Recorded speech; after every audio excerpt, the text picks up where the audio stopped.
Hello, my name is Catherine, and I am reading to you from the book The Power of Positive Thinking. We're doing the first part of chapter 6. Stop fuming and fretting. Many people make life unnecessarily difficult for themselves by dissipating power and energy through fuming and fretting. Do you ever fume and fret? Here is a picture of yourself if you do.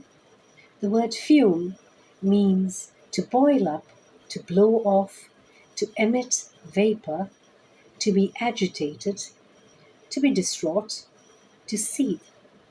The word fret is equally descriptive. It is reminiscent of a sick child in the night, a petulant half cry, half whine. It ceases only to begin again. It has an irritating, annoying, penetrating quality. To fret is a childish term, but it describes the emotional reaction of many adults. The Bible advises us to fret not thyself in Psalms 37, verse 1. This is sound advice for the people of our time. We need to stop fuming and fretting and get peaceful if we are to have power to live effectively. And how do we go about doing so?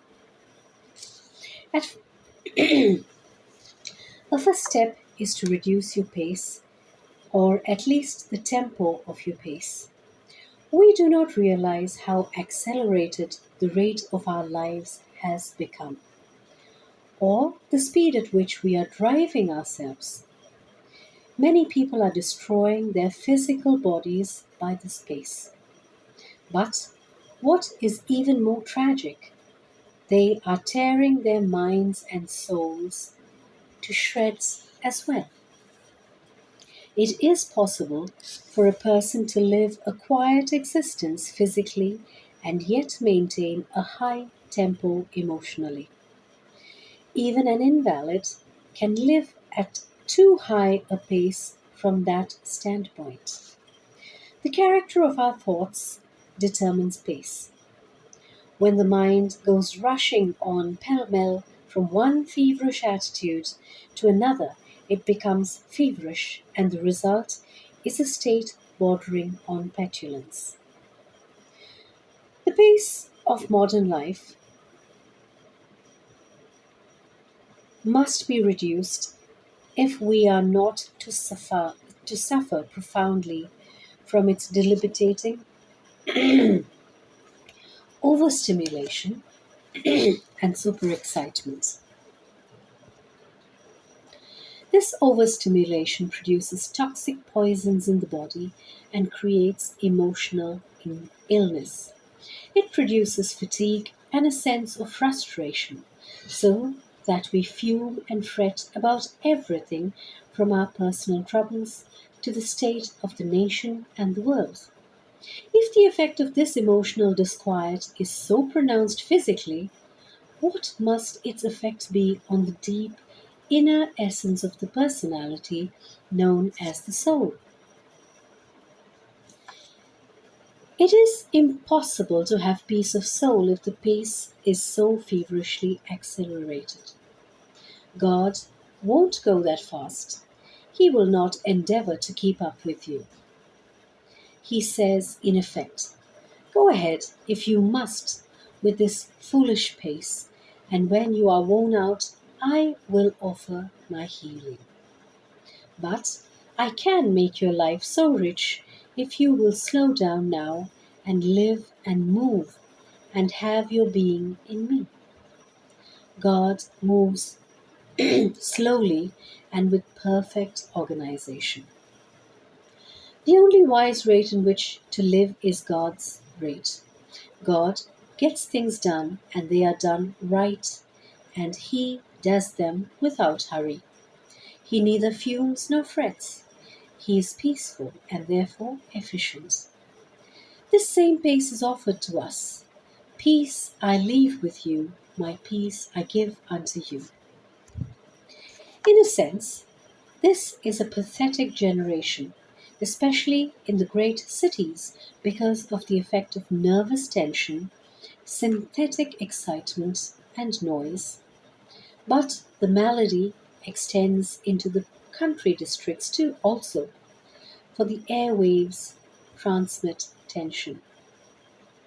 I was amused by an old lady who, in talking about this matter, said, "Life is so daily." That remark certainly spoke volumes about the pressure, responsibilities, and tension of daily life. Its persistent, insistent demand upon us is provocative of pressure. One wonders whether this generation of Americans is not so accustomed to tension that many are in the unhappy state of not being comfortable without it.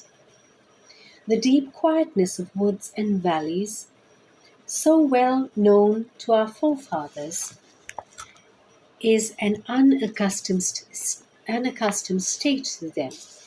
The tempo of their lives is such that in many instances they have an incapacity to draw upon the sources of peace and quietness which the physical world offers.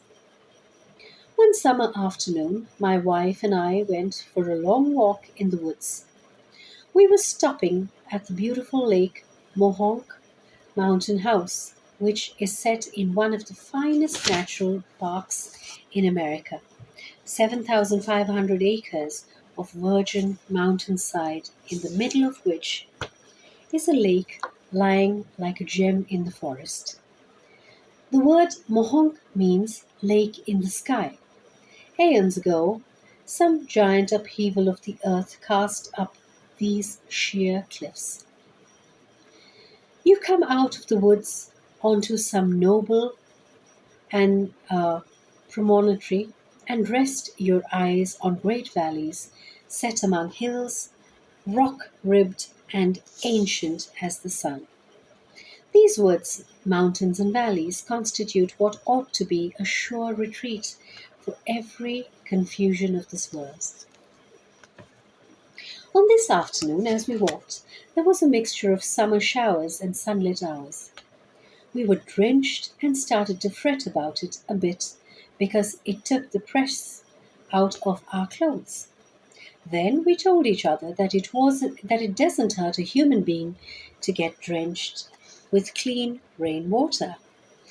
That the rain feels cool and fresh on one's face, and that you can always sit in the sun and dry yourself out.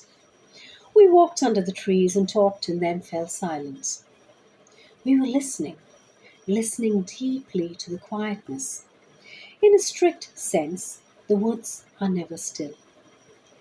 There is tremendous activity always in process, but nature makes no strident noises regardless of the vastness of its operation. Nature's sounds are quiet and harmonious. On this beautiful afternoon, nature was laying its hand of healing quietness upon us, and we could actually feel the tension being drawn off. Just as we were falling under this spell, the faint sounds of what passes for music came to us. It was nervous, high-strung music of the jitterbug variety. Presently, though, the woods came presently through the woods came three young people, two young women and a young man, and the latter was lugging a portable radio. They were three young city people out for a walk in the woods, and tragically enough, were bringing their noise along with them. They were nice young folk too, for they stopped and we had a pleasant talk with them. It occurred to me to ask them to turn that thing off and listen to the music of the woods. But I didn't feel it was my business to instruct them, and finally they went on their way. We commented on the loss they were incurring, that they could pass through this peacefulness and not give ear to the music that is as old as the world, harmony and melody of the like of which man has never equaled. The song of the wind through the trees, the sweet notes of birds singing their hearts out, the whole background of the music of the spheres. This is still to be found in America in our woods and great plains, in our valleys, in our mountain majesties, and where the ocean foams on soft shores of sands. We should avail ourselves of its healing. Remember the words of Jesus: "Come ye yourselves apart into a desert place and rest awhile." Even as I write these words and give you this good advice, I recall instances when it has been necessary to remind myself to practice the same truth, which emphasizes that we must everlastingly discipline ourselves to quietness if we expect its benefits in our lives. One autumn day, Mrs. Peake and I took a trip into Massachusetts to see our son, John, at Deerfield Academy. We told him we would arrive at 11 a.m., and we pride ourselves on the good old American custom of promptness. Therefore, after being a bit behind schedule, we were driving at breakneck speed through the autumnal landscape. My wife said, "Norman, did you see that radiant hillside?" "What hillside?" I asked. "It just went by on the other side," she explained. "Look, that beautiful tree." "What tree?" I asked. I was already a mile past it. "This is one of the most glorious days I've ever seen," my wife said. "How could you possibly imagine such amazing colors as these New England hillsides in October? In fact," she said, "it makes me happy inside." That remark of hers so impressed me that I stopped the car and went back a quarter of a mile to a lake backed by towering hills dressed in autumn colors. We sat and looked and meditated. God, with his genius and skill, had painted that scene in the varied colors which he alone can mix. In the still waters of the lake lay a reflected vision of his glory, for the hillside was unforgettably pictured in that mirror-like pond. For quite a while we sat without a word until finally my wife broke the silence by the only appropriate statement that one could make. "He leadeth me beside the still waters." That's from Psalm 23, verse 2. We arrived at Deerfield at 11, but we were not tired. In fact, we were deeply refreshed. To help reduce this tension, which seems to dominate our people everywhere, you can start by reducing your own pace. To do that, you will need to slow down, quiet down. Do not fume, do not fret. Practice being peaceful. Practice the peace of God, which passeth all understanding. Then note the quiet power sense that wells up within you. A friend of mine who was compelled to take an enforced rest as a result of pressure wrote me, "Many lessons have been learned during this enforced retreat. Now I know better than before that in the quiet we become aware of his presence. Life can get muddled, but muddied water," says Lao Tzu, "let stand, will become clear." A physician gave some rather whimsical advice to a patient, an aggressive, go-getter type of businessman.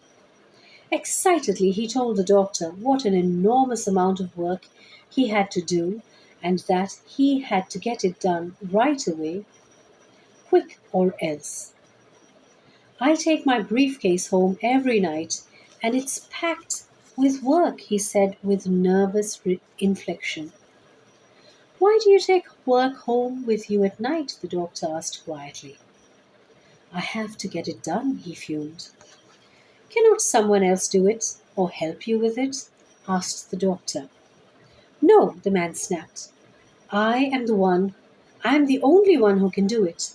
It must be done just right. And I alone can do it, as it must be done. And it has to be done quickly. Everything depends on me. If I write you a prescription, will you follow it? Asked the doctor. This, believe it or not, was the prescription. His patient was to take off 2 hours every day, every working day, and go for a long walk. Then he was to take off a half day a week and spend that half day in the cemetery. Because, answered the doctor,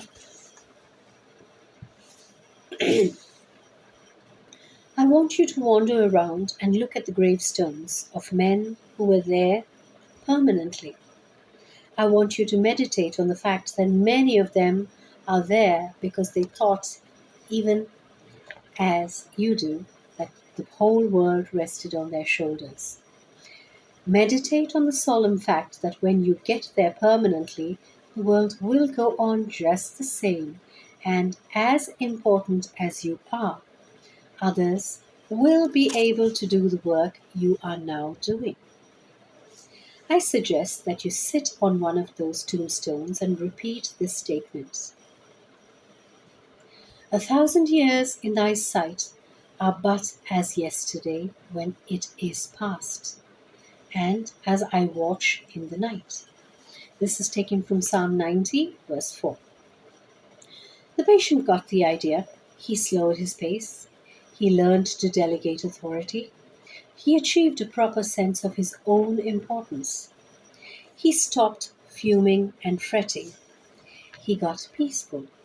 And, it might be added, he does better work.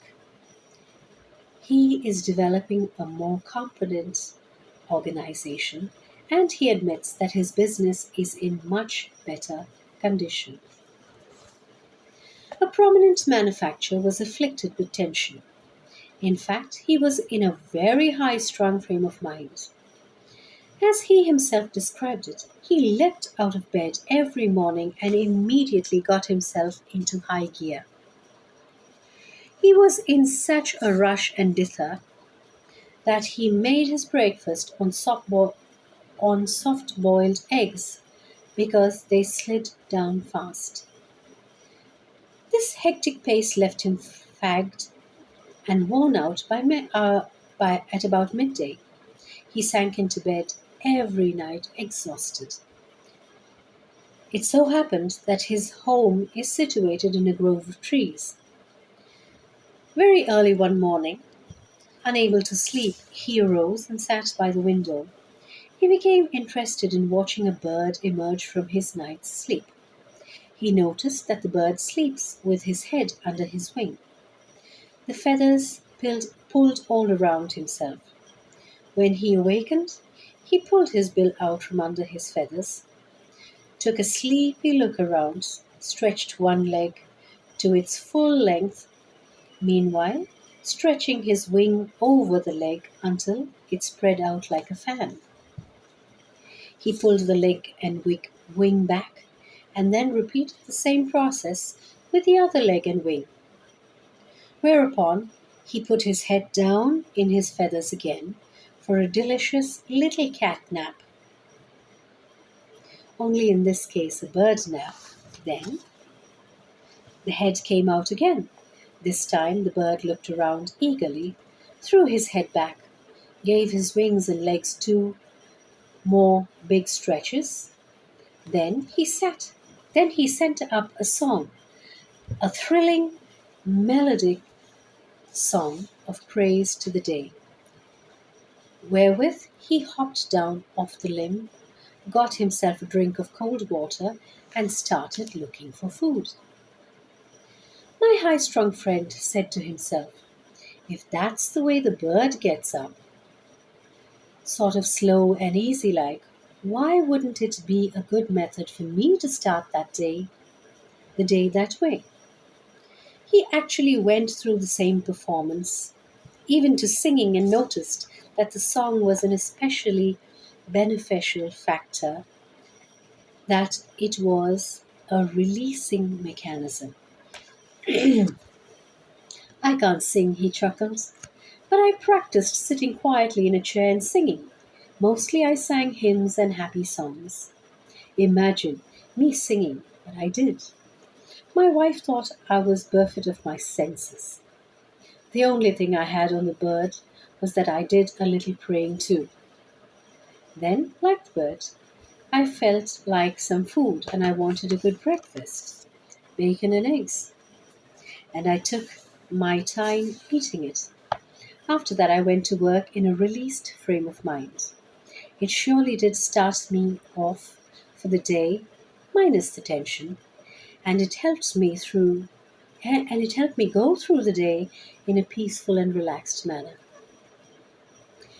A former member of a championship university crew told me that their shrewd crew coach often reminded them to win this or any race, row slowly. I'm repeating that. To win this or any race, row slowly. He pointed out that rapid rowing tends to break the stroke, and when the stroke is broken, it is with the greatest difficulty that a crew recovers the rhythm necessary to win. Meanwhile, other crews pass the disorganized group. It is indeed wise advice. To go fast, row slowly. I repeat that. To go fast, row slowly. In order to row slowly or to work slowly and maintain the steady pace that wins, the victim of high tempo will do well to get the coordinating peace of God into his mind, his soul, and it might be added into his nerves and muscles too. Have you ever considered the importance of having the peace of God in your muscles, in your joints? Perhaps your joints will not pain so much when they have the peace of God in them. Your muscles will work with correlation when the peace of God, who created them, governs their action. Speak to your muscles every day, and to your joints, and to your nerves, saying, fret not thyself. Relax on a couch or bed. Think of each important muscle from head to feet and say to each, the peace of God is touching you. Then practice feeling that peace throughout your entire body. In due course, your muscles and joints will take heed. And that's the end of part 1 of chapter 6. See you tomorrow.